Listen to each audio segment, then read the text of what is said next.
अस्सलाम वालेकुम स्टूडेंट्स, कैसे हैं आप? आज हम करने लगे हैं अपने चैप्टर नंबर 8 का जो टॉपिक नंबर 8.8 है स्टेशनरी वेव्स, वो हम डिस्कस करने जा रहे हैं। आप लोगों ने पहले भी स्टेशनरी वेव्स के बारे में पढ़ा होगा कि स्टेशनरी वेव्स या स्टैंडिंग वेव्स किसे कहा जाता है। मैट्रिक क्लास के अंदर भी इसका जो थोड़ा बहुत कंसेप्ट दिया गया है। अब यहाँ पे हमने एफएससी लेवल पे अपनी फर्स्ट ईयर जो बुक है उसके अंदर भी हमने स्टेशनरी वेव्स के बारे में पढ़ना है। स्टेशनरी का मतलब होता है साकन क्याम के अंदर जो मूवमेंट में ना हो, और वेव्स हम ऑलरेडी पढ़ चुके हैं जो हमारे पास डिस्टर्बेंस होता है मीडियम के अंदर जो प्रोपोगेट करता है। ओके स्टूडेंट्स, इससे पहले जो हमने टॉपिक किया था प्रिंसिपल ऑफ सुपरपोजिशन के अंदर, वहां पे हमने डिस्कस किए थे 3 पॉइंट्स। उसमें हमने डिस्कस ये किया था कि जब हमारे पास 2 वेव्स जो हैं जिनकी सेम फ्रीक्वेंसी हो और उनका सेम जो है फ्रीक्वेंसी मीन टू से वो एक पीरियोडिक वेव्स होनी चाहिए, जिनकी सेम फ्रीक्वेंसी हो, अगर वो ऑपोजिट डायरेक्शन में मूव करती हैं 2 कंसेक्टिव वेव्स जो हैं तो वो स्टेशनरी वेव्स जो हैं वो फॉर्म करती हैं आफ्टर सुपरपोजिशन। तो यहाँ पर हमने स्टेशनरी वेव्स को डिस्कस करना है।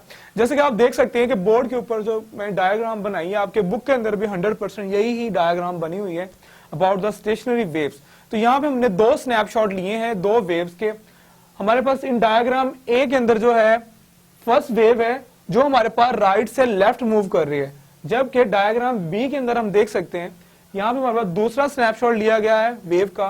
साइनोसॉइडल वेव है हमारे पास, ट्रांसवर्सल वेव है, ये लेफ्ट से राइट मूव कर रही है।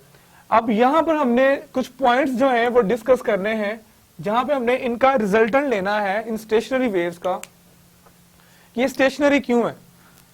यहाँ पे टाइम t0 के ऊपर हमारे पास पहला स्नैपशॉट है वेव ए और वेव बी का।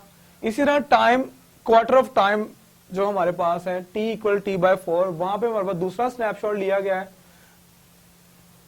इसी तरह टाइम t हाफ यानी कि हाफ टाइम के ऊपर हमारे पास जो है तीसरा स्नैपशॉट है, और t3/4 यानी कि थर्ड क्वार्टर जो है हमारे पास टाइम जो है थर्ड क्वार्टर उसका जो है स्नैपशॉट लिया गया है। एंड द टाइम t जो है यानी 1 सेकंड के अंदर ले लें आप, वो स्नैपशॉट लिया गया है। हमने इनका बिहेवियर देखना है इन दोनों वेव्स का जिनकी सेम फ्रीक्वेंसी है but they are moving oppositely.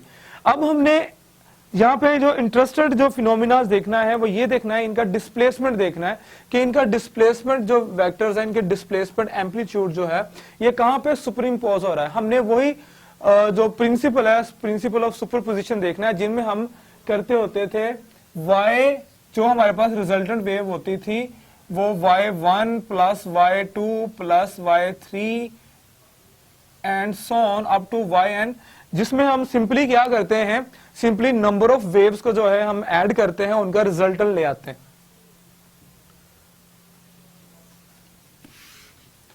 तो स्टूडेंट्स इसमें भी हमने 2 वेव्स को हमने इनके रिजल्टेंट को हमने हासिल करना है, इन 2 वेव्स को हमने ऐड करके देखना है कि इनका रिजल्टेंट क्या आता है।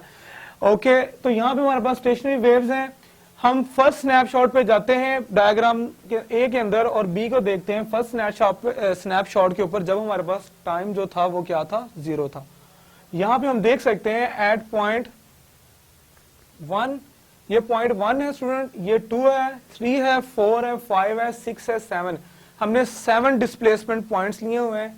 इसी तरह इसके अंदर भी 1 2 3 4 5 6 7 एंड सो ऑन। हर एक स्नैपशॉट के अंदर हमने 7 पॉइंट डिस्प्लेसमेंट लिए हुए हैं, 7 डिस्प्लेसमेंट पॉइंट लिए हुए हैं। Displacement from 1 to 2, 2 to 3, 3 to 4, 4 to 5, 5 to 6 and 6 to 7। And हर एक के अंदर हमने यही डिस्प्लेसमेंट जो है इक्वल साइज डिस्प्लेसमेंट लिए गए हैं, जहां पे हमने इन 2 जो वेव्स हैं इनको हमने सुपर इम्पोज करना है। लेट्स सी, हमारे पास टाइम 0 के ऊपर अगर हम एक स्नैपशॉट लेते हैं, यहां पे हमारे पास जो वेव ए है जो कि राइट से लेफ्ट मूव कर रही है।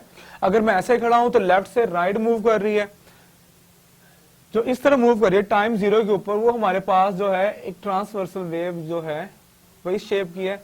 सेकंड जो बी के ऊपर हमारे पास देखते हैं उसके अंदर भी हमारे पास जो स्नैपशॉट आता है वो भी इसी तरह है। हम देख सकते हैं कि हमारे पास टाइम 0 के ऊपर ये वाला जो पाथवे है, ये डिस्प्लेसमेंट जो है, इसके अंदर हम देख सकते हैं टाइम 0 के ऊपर हमारा क्रस्ट से क्रस्ट जो है कोइंसाइड कर रहा है और ट्रफ से ट्रफ कोइंसाइड कर रहा है। इसी तरह यहां पर भी क्रस्ट से क्रस्ट कोइंसाइड कर रहा है। अब वो पॉइंट्स जहां पे हमारे पास मैक्सिमम डिस्प्लेसमेंट आना है और जहां पे हमारे पास मिनिमम डिस्प्लेसमेंट आना है, उन पॉइंट्स को डिस्कस करते हैं। एट टाइम 0 के ऊपर हमारे पास 0.1, 0.3 और 0.5 एंड 0.7 के अंदर हमारे पास जो डिस्प्लेसमेंट आना है वो आना है 0।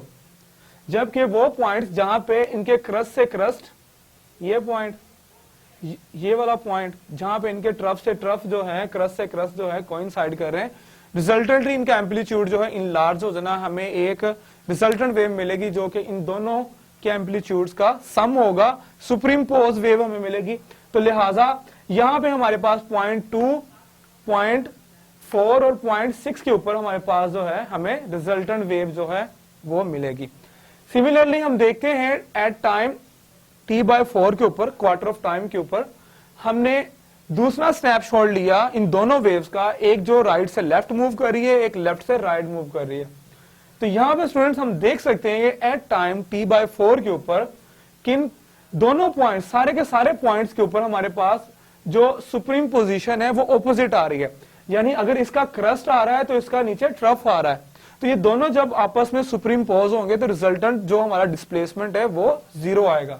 इसी तरह एट 0.3 के ऊपर अगर देखें तो फर्स्ट वेव का ट्रफ और सेकंड वेव का क्रस्ट जो है सुप्रीम पोज होकर हमें 0 रिजल्टेंट देगा। सिमिलरली एट 0.5 के ऊपर देखें, इस पॉइंट के ऊपर हमारे पास फर्स्ट वेव का क्रस्ट आ रहा है और सेकंड वेव का हमारे पास ट्रफ आ रहा है, ये भी सुप्रीम पोज होके इनका रिजल्टेंट डिस्प्लेसमेंट 0 आएगा। सिमिलरली इसका भी क्रस्ट जो है प्रोग्रेसिव क्रस्ट हो, जबकि फर्स्ट वेव का प्रोग्रेसिव ट्रफ जो है, दोनों आपस में सुप्रीम पोज होके रिजल्टेंट वेक्टर, रिजल्टेंट डिस्प्लेसमेंट 0 देंगे। सो रिजल्टेंट एम्पलीट्यूड भी 0 हो जाएगा। So we can say that at each point our resultant displacement, our resultant amplitude after superposition of those two waves is 0। यानी कि इन दोनों वेव्स का after superposition हमारे पास जो रिजल्टेंट है वो 0 हो जाएगा eight each point from 0.1 to 7। Now let's see the third snapshot of two waves. These are stationary waves. यहां भी हम देख सकते हैं कि at point 1, ये हमारे पास point 1 है, 1 के ऊपर जो है इनका कोई रिजल्टेंट नहीं आ रहा, रिजल्टेंट इनका 0 होगा। सिमिलरली एट point 3 जो है, यहां भी इनका कोई रिजल्टेंट नहीं आएगा, डिस्प्लेसमेंट नहीं आएगा, क्योंकि ये हमारे पास ये पॉइंट्स जो है point 1, point 3 एंड point 7 ये हमारे पास नोड्स हैं। और जबकि वो पॉइंट जहां पे हमें मैक्सिमम डिस्प्लेसमेंट वेक्टर मिल रहा है, जहां पे हमें मैक्सिमम डिस्प्लेसमेंट एम्पलीट्यूड मिल रहा है, वो हमारे पास एंटी नोड्स हैं। ये एंटी नोड है, ये एंटी नोड है, इसी तरह यहां पर एक एंटी नोड है, यहां पर एंटी नोड है। जबकि वो पॉइंट ये वाले जो मैं लाइन लगा रहा हूं 0.3, 0.5 एंड 0.7 ये हमारे पास नोड्स हैं। Okay, now discuss the third snapshot. We can see that in the third snapshot, students, here we have a situation just like a first snapshot. You can see that here the situation is totally opposite. So here situation is opposite.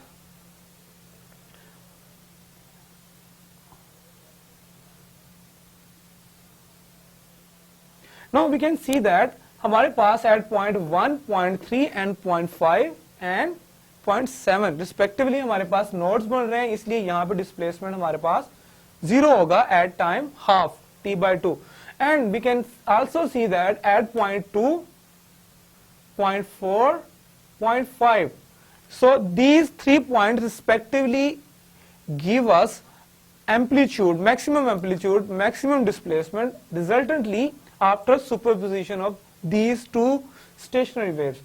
So we can see that here trough coincide with trough first and second wave, and crust with the crust and trough with the trough. So we can have amplitude maxima or amplitude maxima at above and below. You can say that we have maximum displacement after superposition of these two waves. So resultant wave हमारे पास जो है सुपरिम्पोज होके आएगी और इनका जो resultant जो डिस्प्लेसमेंट होगा वो मैक्सिमा और मिनिमा की फॉर्म में हमें मिल जाएगा। अब हम बात करते हैं अपने फोर्थ स्नैपशॉट की। Students you can C fourth snapshot हमारे पास जो है just like the second snapshot है, बट ऑपोजिट है, फेज है इसके।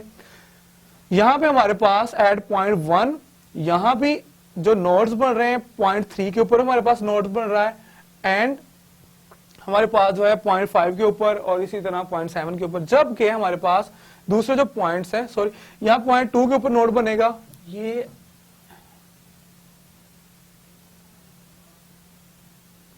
0.2 के ऊपर नोड्स हैं, जबकि 0.3, 5 और 7 के ऊपर रिस्पेक्टिवली एंटी नोड है, जबकि 0.2, 4, 6 के ऊपर नोड्स बन रहे हैं।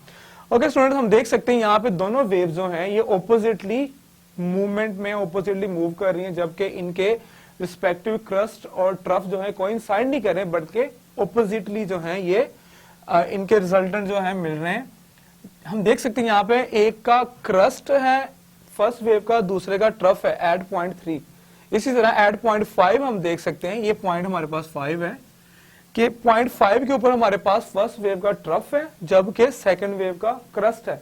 ये भी दोनों म्यूचुअली एक दूसरे को कैंसिल आउट कर देंगे, हमारे पास रिजल्टेंट जो डिस्प्लेसमेंट होगा वह 0 हो जाएगा। इसी तरह आप देख सकते हैं at 0.7 for the first wave and second wave, इसका भी प्रोग्रेसिव क्रस्ट और इसका प्रोग्रेसिव ट्रफ जो है स्टूडेंट, ये म्यूचुअली क्या हो जाएंगे, 0 हो जाएंगे। तो रिजल्टेंट हमें एट 0.7 भी 0 मिलेगा। So we can write our resultant or our superimposed wave having displacement 0 or amplitude 0. Now you can see the last snapshot of these two stationary waves. हमारे पास at 0.1,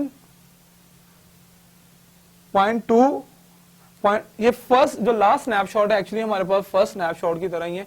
at 0.1, 3, 5 and 7 we have a nodes, while at 0.2, 4 and 6 we have antinodes respectively.